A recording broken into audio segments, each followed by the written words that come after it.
Good afternoon, everybody. This is Jeanette. I'm finally getting around to doing the video on my new binder. This is the latest one. I bought one before this one, thinking I was going to like it, but I'm not too keen on that one because this is a Finish 7/16, and I like it because this is what it looks like, and it's nice and thin. Okay, this one, the one I bought just like a couple weeks before this one, is the 1/4 inch, and it's just too thin for me widthwise this way. It's still thin because it's still the same. It's a top clean, bottom raw, like this one is, which means the top turns in, the bottom stays raw, flat. Okay, that's what that means. And this is what the back looks like. Okay, just like that. And the only part that's turning on this is under here. It turns under here, and that's it. But it really looks nice. I like it. It's thin, not bulky, great for baby clothes. I'm even going to do it on t-shirts and women neckline. So I really like this binder. I got it on eBay. And I do want to kind of tell you what to look for when you're considering getting a binder. First, you have to determine what finished edge you want. Like this is the 7/16. Okay, this would be the 1/4.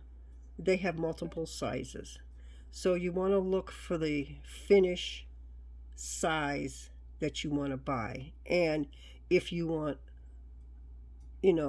one turn, no turn, double turn, or fold, not turns, but you have to look at those. And really, most of the places you go on, eBay or any place else, I'm gonna use this, usually up in this corner, they'll have a little picture of what it looks like. If it's just like this one, if it's a top fold and on a single bottom, it'll show you that. If it's a double fold, it'll show you that. So kind of look at those too. And also what you can do is kind of look at the bindings. They usually come stamped with numbers. Like this one says 1/4 inch dash 3/4 inch. This one says 1 1/4 dash 7/16. So you got to watch, because just like this one, they switch it around. Really what you're doing is you're going to cut your fabric at 3/4, because when it folds it's going to end up at 1/4. And I think they should have it like this, where the larger number, the cut number, is first with the finished number last. 1 1/4 equals into 7/16 finish. Okay, that's the way it should do. But always look for the lower number, because that's what your binder will finish at. Okay, so we got that out of the way. Now, also, try to look for a binder that has a flat bed like this, because even though this is flat, it comes a little wonky, and all I got to do is put it down on the table and press it down and it'll go flat, unlike these. These will not go flat. This one is for my industrial straight stitch, so I would never, I tried using it on here, but this hump, I just don't like it. So try to shy away from those with the humps. Try to get the ones with the flat.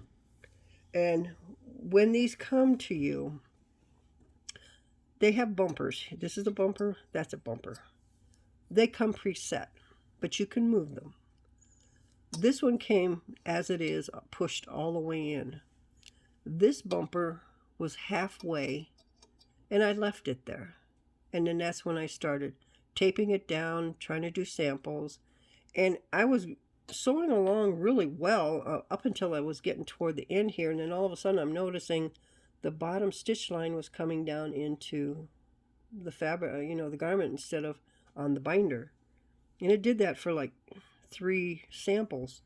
So I decided, all right, because what I was doing, I was lining this the channel on the binder with the channel on the machine. Okay, first I tried it up here, then I tried it down here, and it wasn't working. So then I thought, well, wait a minute, it's veering off this way. That means it's not going up and down this way. I'm not getting it right this way. So that's when I started messing around with it. And the first thing I did was I eyeballed this needle and I lined it up with the edge of this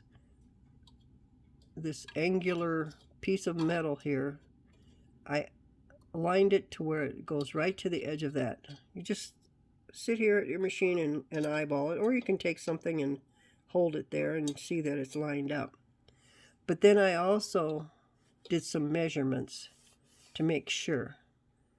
So, because what I want the top to be out more than the raw edge underneath, so I know I'm catching it with the stitching. And this is how it is. So if you're going to measure like mine, these are the measurements. Okay, from the plate on this left side to the edge of the machine is 1 3/4 inches. And if you go from the edge of the plate on the right side to the end of the machine, it's 4 1/8 inches. Then I also measured from the edge of the plate here to the edge of the plate on the machine. That is 1/8 inch. Okay, so that's how you know where to tape it down, but definitely eyeball it to where if you want to get this look, you know, with the stitching right to the edge like you're supposed to, then eyeball that needle to where it's right at the edge right here. Okay, and it's easy to do. I mean, it doesn't take that long. Like I said, it only took me 6 tries, but I mean, they're quick. It's not like they're taking 6 hours each. So all right, we've got that covered. You know, if you're going to do the binding like this, I think it'll work for you. Hopefully it will. And then what I want to do too is let you know that on this machine, I am using the foot that goes with the Brother 2340 double fold binder. I did buy one. It was $85. It's the cheapest I found, so I bought it brand new. And so I decided I'm going to use the foot with this binder. Okay, but when I bought the original Brother binder, you know, you get the binder plus the foot for $85. Okay, well then but I have 2 machines. I have 2 of the Brother 2340s. So I always like to have extra because I don't want to have to wait. If a foot breaks, I don't have to wait 7 days to get another one. So I always have extra. So when I got the binder and the foot, I called Brother and I asked them if I could buy a replacement binder foot. No, they're not selling you one. They will not let you buy a foot by itself. Now, like I said, I paid $85 for mine, my binder and foot. You know, most of them are up $90 plus. What Brother wants you to do, and you have to do, is you have to buy a whole new binder just to get a foot that is broke. Now, why would you need another binder when you only need the foot? To me, that's a $90 piece of plastic when I don't need the other piece that goes with it. I don't understand it. Brother will sell you these other replacement feet like this. This is the narrow one. They also have the one that comes with the machine. It's a little wider. They'll sell you those, but they won't sell you the replacement binder foot, and I think that's wrong. So, you know, it kind of upset me, and I did go locally, and I tried to reach out with people on Facebook too to see if anybody could make these in 3D or a molding type thing, and I've been hitting dead ends all over the place. I think we need these. Like I said, it's totally wrong with Brother not selling these by themselves. I'm telling you, I like them because they have an edge over here. I'm going to move this so you can see. But there's an edge on the right side here that goes all the way down, and when you put the foot down, it rests on the machine. So when you're sewing, it doesn't veer off to the right, which is helpful. Now, to me, that's, you can still sell these and make money, because they only have the one binder. If they made different sizes like this, that'd be one thing, but they don't. But anyway, if anybody knows anybody that would make one of these, or make some of these, let me know. I'll gladly send you my foot so they can use it as a sample, to mold or whatever. But we definitely need to get some of these made, and I just don't understand, brother. But anyway, off the soapbox on that one. So now we're going to go ahead and start doing the sewing here. I'm going to show you. It's pretty easy, pretty straightforward. You just cut yourself a big old strip of 1 1/4 inch binding, and I usually go the width of the fabric, which is usually 60 inches. And you always put the back towards you.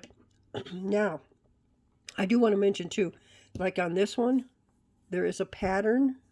And if you want it to come out not upside down, what you do is when you feed it in to the binder here, on that particular, like the cactus, you're going to put the back toward you, but the design upside down, so that way when it turns, it comes out right. Okay? So just kind of remember that. You gotta, especially if you got patterns like this one, it doesn't matter, but that one does, because it's the pattern is kind of unique, so you don't want the cactus upside down. All right, so this feeds in just like any other binder. You just get it going, and excuse my hands and stuff, but I'm gonna have to get in the way. So, and I do sew, since I've been doing this, I do sew assembly line on these baby gowns. Like I said, I just make a big old strip of binding, and then I just feed it in. As one ends, I feed it in, and then until I can get as many as I can out of one strip. Okay, now I'm going to zoom in a little bit here, and I'll move the camera, because I'm going to show you. I'll get that out of the way. Okay. All right, so you're going to push. There's that curve right there. You're going to push in there, right up against it, and you're going to watch that fabric turn into itself.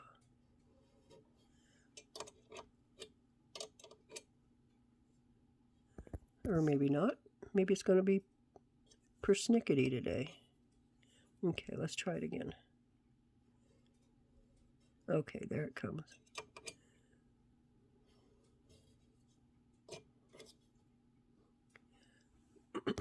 Let me try it again. Oh, if things only work perfect the first time around. And I don't know how to edit any of this. You're getting the raw stuff going right on right now. Okay, let's see if we can get it now. And it's hard to work around a camera too, so.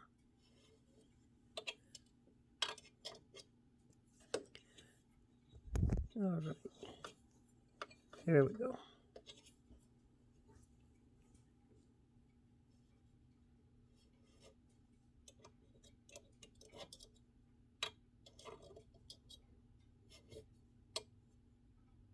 Okay, so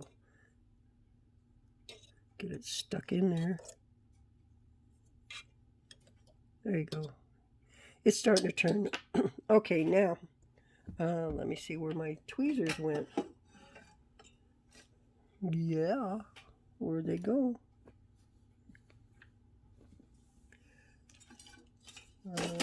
Okay, here they are. Sorry about that. Okay, get yourself some long tweezers too. Just go on eBay and get some. They're pretty cheap. But you're going to grab it, and then I pull it out just to where it's underneath the needles. I get it underneath the needles, and then I sink the needles down so they grab it first. Okay. This one's a little bit different fabric than that other one, so it's fighting me. Okay, so now you're going to put your foot up. You bring it in and sink your needles down. Okay. Now you're going to do your little turn, your little turn downs here. And then do a few stitches. Get it to where it's turning in there right, see? All right. So now we're going to grab a garment and we're going to stuff it in there and do some sewing here. Okay, so now what you're going to do is you're going to take your tip and you're going to push it down in there, just like that. And as it's sewing, you want to make sure the edge of your fabric is right into that little curve there. Okay, I'm trying not to get my hands in the way. Okay, let's go. Okay, and make sure your fabric's not getting crinkled up over there. Okay, let's see here.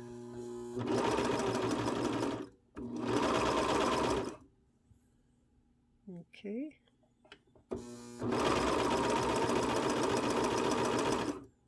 All right. So I'm going to bring it around and let you see. Well, I'll bring it out a little bit more. You don't want to come out yet.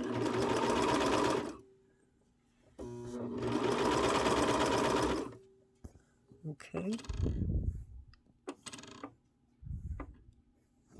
All right, let's see here. And see, there you go. I'm going to zoom in so you can see and move the camera over. See how it looks? It's right at the edge there. Okay. All right, I'll take you back down. All right. So we'll finish this one up, and then I'll show you where I do the other one. Because I've got like 8 panels to do per fabric.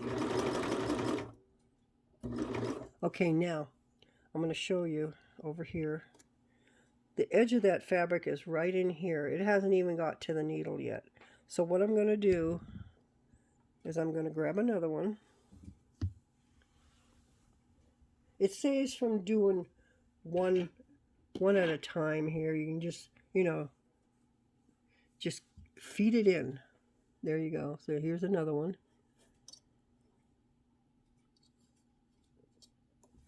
Okay.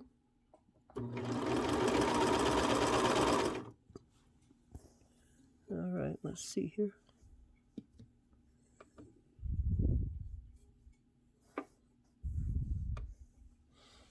All right.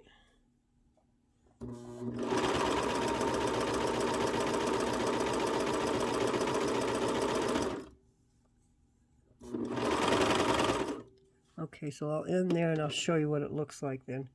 And here's the assembly line type. I'll move the camera over here. Oops. Okay, so here's the end of the first one and here's the beginning of the second one. You just feed them in, and you feed them in as many as you can on your one little strip of fabric there, or binding, and then you just do make another binding, feed in another binding and go for it. Let me finish this and I'll show you how to take it out.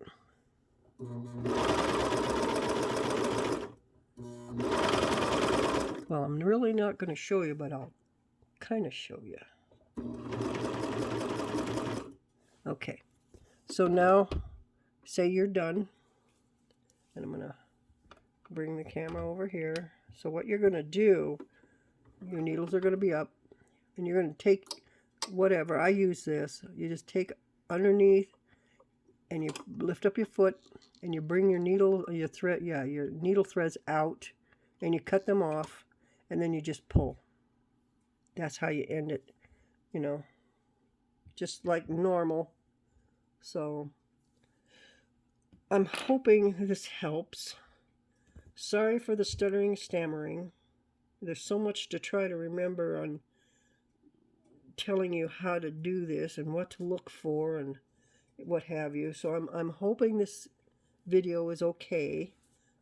If you have any questions, you know, leave it down below, or you can always private message me. I do answer you. So with that, happy sewing, everybody.